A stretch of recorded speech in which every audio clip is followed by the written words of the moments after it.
जैसे ही मैंने मीडिया के कॉल्स देखे मैं घबरा गई, क्योंकि मुझे इस बात की डर लगा कि इलेक्शन का टाइम है and I don't want to politicise what happened to me. So at that moment I decided that I will leave. तो मैं घर गई। उसके बाद पार्टी के वरिष्ठ नेता मेरे घर आए।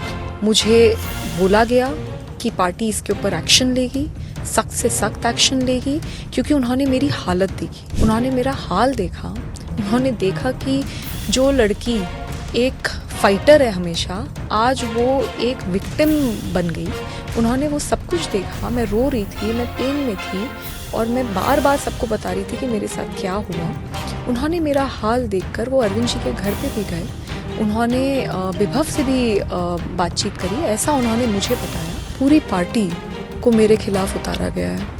हर दिन प्रेस कॉन्फ्रेंसेस होती हैं, हर दिन ये बोला जाता है कि मैं बीजेपी की एजेंट हूँ। I mean, you've worked with so many victims. You know this, that sometimes immediately nahi complaint hota. You feel alone or whatever the reason.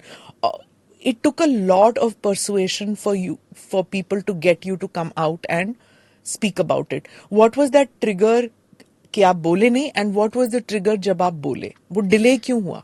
जी, मैं अरविंद जी के घर से निकलकर जब पुलिस स्टेशन पहुंची, सिविल लाइंस पुलिस स्टेशन, तो वहाँ पे एसएचओ के सामने मैं बहुत बुरी तरीके से रो रही थी। मैं फूट फूट के रो रही थी और मैंने उन्हें सब बताया कि मेरे साथ क्या क्या हुआ। पर उसी वक्त एक तो जो पेन और ट्रॉमा है वो सिंक इन कर रहा था। उसी वक्त मेरे पास मीडिया के बहुत सारे कॉल्स आने लग गए। जैसे ही मैंने मीडिया के कॉल्स देखे मैं घबरा गई, क्योंकि मुझे इस बात की डर लगा कि इलेक्शन का टाइम है and I don't want to politicise what happened to me. So at that moment I decided that I will leave. तो मैं घर गई। उसके बाद पार्टी के वरिष्ठ नेता मेरे घर आए। मुझे बोला गया कि पार्टी इसके ऊपर एक्शन लेगी, सख्त से सख्त एक्शन लेगी, क्योंकि उन्होंने मेरी हालत देखी। They came inside your house. Yes, they did. कितने लोग आए थे? थे कुछ लोग। Okay. तो उस टाइम वो they had sympathy with you. They had, because अगर आप देखें तो संजय सिंह जी आए थे मेरे घर पे। उन्होंने मेरा हाल देखा। उन्होंने देखा कि जो लड़की एक फाइटर है हमेशा, आज वो एक विक्टिम बन गई। उन्होंने वो सब कुछ देखा। मैं रो रही थी, मैं पेन में थी और मैं बार बार सबको बता रही थी कि मेरे साथ क्या हुआ। उन्होंने मेरा हाल देखकर वो अरविंद जी के घर पे भी गए। उन्होंने विभव से भी बातचीत करी, ऐसा उन्होंने मुझे बताया। और उसके बाद सब कुछ देखकर अगले दिन उन्होंने एक प्रेस कॉन्फ्रेंस भी करी, जिसमें उन्होंने ये बात मानी कि स्वाति इस देश में महिलाओं के लिए एक बहुत मुखर आवाज है और उसके साथ बहुत ज्यादा मारपीट हुई और इसीलिए अरविंद जी संज्ञान ले रहे हैं और अरविंद जी विभव के खिलाफ एक्शन लेंगे। ये प्रेस कॉन्फ्रेंस पूरे देश ने देखी है। मुझे बोला गया कि आप कंप्लेंट मत कीजिए, हम एक्शन लेंगे।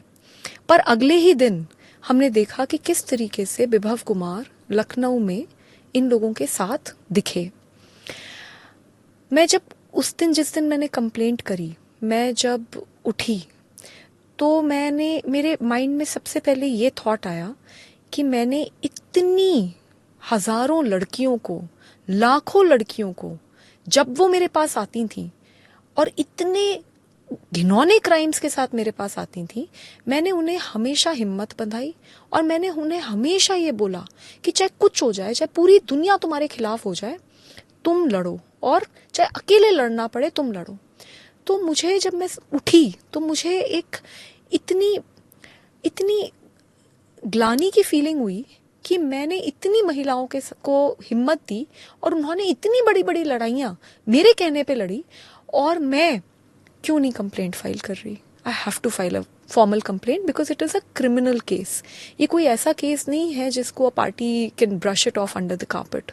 तो इसलिए मैंने उस दिन कंप्लेंट फाइल करी और मेरे अंदर ये थॉट बार बार आ रहा था कि जो आदमी इतनी हिम्मत दिखा सकता है कि वो सीएम के ड्राइंग रूम में मेंबर ऑफ पार्लियामेंट को, farmer chairperson of Delhi commission for women को इतनी बुरी तरीके से पीट दे, तो वो एक आम महिला के साथ क्या करेगा। Those thoughts came into my mind, and by then I had gathered enough strength and मैंने ये डिसाइड किया कि मैं फाइट करूंगी और मैं कंप्लेंट करूंगी। मुझे बोला गया था कि अगर तुमने ये कंप्लेंट फाइल कर दी तो पूरी पार्टी तुम्हें अकेला कर देगी। मुझे बोला गया था कि पूरी पार्टी तुमको बीजेपी का एजेंट बना देगी। मुझे बोला गया था कि कोई मेरे साथ नहीं खड़ा होगा। फिर भी मैंने ये नहीं सोचा कि मेरा क्या होगा, मेरे करियर का क्या होगा, मेरे साथ ये लोग क्या करेंगे।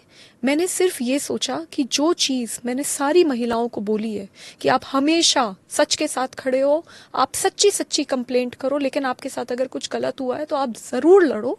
तो आज मैं खुद कैसे नहीं लड़ सकती। So there was only one thought in my mind and that is why I filed a formal complaint.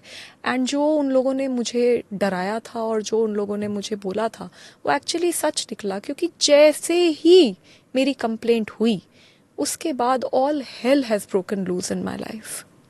In what way? पूरी पार्टी को मेरे खिलाफ उतारा गया है। हर दिन प्रेस कॉन्फ्रेंसेस होती हैं, हर दिन ये बोला जाता है कि मैं बीजेपी की एजेंट हूँ। मुझे एक बात बताइए, मैं 9 साल से तो पब्लिक लाइफ में हूँ, उससे पहले मैं 2006 से काम कर रही हूँ, लेकिन मैं बैकएंड पे काम करती थी। मैं 2015 से तो सबके सामने काम कर रही हूँ। मैंने कितने बड़े बड़े मुद्दे इस देश में बिना डरे उठाए हैं। हर पार्टी जहाँ पे मुझे गलत लगा मैंने उसके खिलाफ एक्शन लिया है। तो मैं आज बीजेपी की एजेंट बन गई। जिस दिन तक मैंने कंप्लेंट नहीं फाइल करी उस दिन तक मैं लेडी सिंघम थी। मैं इस देश की सबसे महिलाओं में सबसे मुखर आवाज थी। और जैसे ही मैंने एक ऐसे आदमी के खिलाफ कंप्लेंट फाइल करी जो पार्टी में बहुत ज्यादा रसूख रखता है, जो सबका चहेता है, उस आदमी के खिलाफ जैसे ही मैंने कंप्लेंट फाइल करी तो मैं बीजेपी की एजेंट बन गई।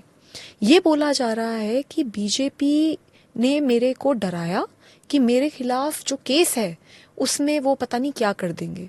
ऐसा तो महिला मंत्री बोल रही हैं, आतिशी। और आप ये देखिए कि वो केस क्या है। वो 2016 में मेरे खिलाफ केस फाइल किया गया है, बिल्कुल फर्जी केस है, उस केस में कोई मेरिट नहीं है। उसके बाद 2017 में चार्जशीट भी हो गई है। मैं कभी उस केस में अरेस्ट भी नहीं हुई और मैं अरेस्ट हो भी नहीं सकती क्योंकि चार्जशीट फाइल हो चुकी है। उस केस के हो जाने के बाद 2 बार और मुझे टेन्योर दिल्ली महिला आयोग का दिया गया, सीएम साहब द्वारा भी और एलजी साहब द्वारा भी। तो ये बात तो बिल्कुल क्लियर है कि वो बिल्कुल फर्जी केस है। 1.5 साल पहले हाईकोर्ट ने उस केस में स्टे लगाया है और वो स्टे में हाईकोर्ट ने ये बात मानी है कि जब कोई पैसे का लेन देन ही नहीं हुआ तो काहे का करप्शन। तो जिस केस में ऑलरेडी हाईकोर्ट स्टे दे चुका है उस केस की वजह से मैं डर जाऊंगी। मुझे लगता है पूरे देश को ये बात याद होगी कि जब पिछले साल मैं मणिपुर गई थी, वहां पे बिल्कुल वॉर जोन जैसे हालात थे। मैं जब वहां पहुंची गोलीबारी इधर उधर सब जगह चल रही थी। अकेली अपनी एक साथी दिल्ली महिला आयोग की मेंबर वंदना सिंह के साथ मैं वहां पहुंची थी। जब हम वहां पहुंचे AK-47 लेके लोग घूम रहे थे, गोलियां चल रही थी, बिना सिक्योरिटी के, बिना बुलेट प्रूफ जैकेट के, बिना बुलेट प्रूफ गाड़ी के। वहां पर तब तक चीफ मिनिस्टर भी नहीं पहुंच पाए थे। हम लोग अकेले गए। तो जो लड़की मरने से नहीं डरती वो एक फर्जी केस से डर जाएगी? किस तरीके की बातें की जा रही है। मेरे 9 साल के कार्यकाल में कितनी बार डेथ थ्रेट्स मिले, कितनी